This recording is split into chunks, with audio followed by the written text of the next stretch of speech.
Hello, good morning. Before you install that solar inverter system, I would like you to listen to this video and listen to the end of the video. Now, before you go ahead and purchase that inverter system, there are some important features that you need to consider. There are some important things you need to consider. And when we are talking about your solar inverter system, the first thing that comes in mind of everyone is load assessment. You need to understand that your load is the key to enjoying your solar inverter system.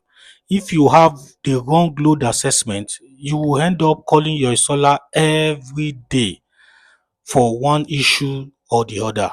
Is either you are calling him for overload, or you are calling him for battery drain quickly, or you are calling the person for not generating enough energy to power your battery.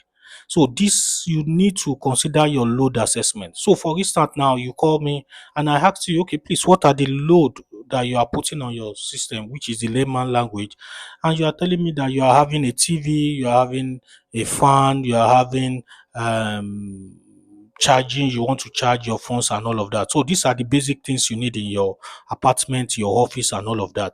But for us at OK Integrated Services, what we do generally is to put in allowances.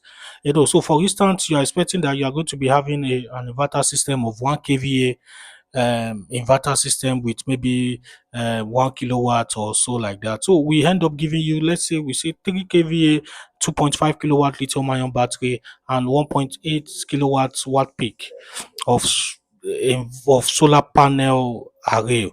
And by doing this, we've put factor in some allowances in the system. So such as, you can decide to add something tomorrow, maybe a deep freezer.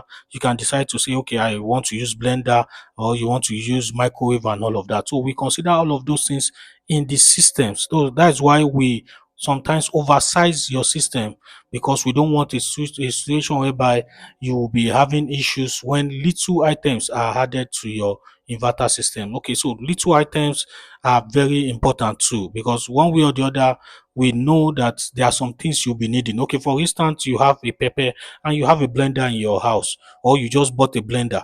Why will you want to go out when you have 24 hours electricity in your house? And also, when we are considering your load, you need to know the duration too. So these are very important in your solar inverter system.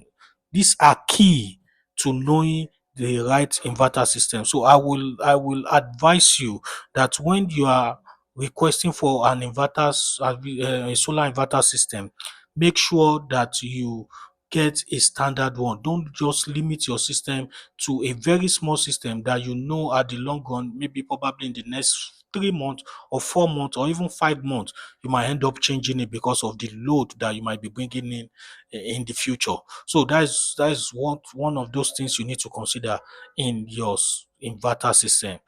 Load assessment is key, and having allowances on your inverter system is also key. Thank you. Follow us for more, like and subscribe. We hope that this information has given you a better understanding on your inverter system. Thank you very much and have a great day.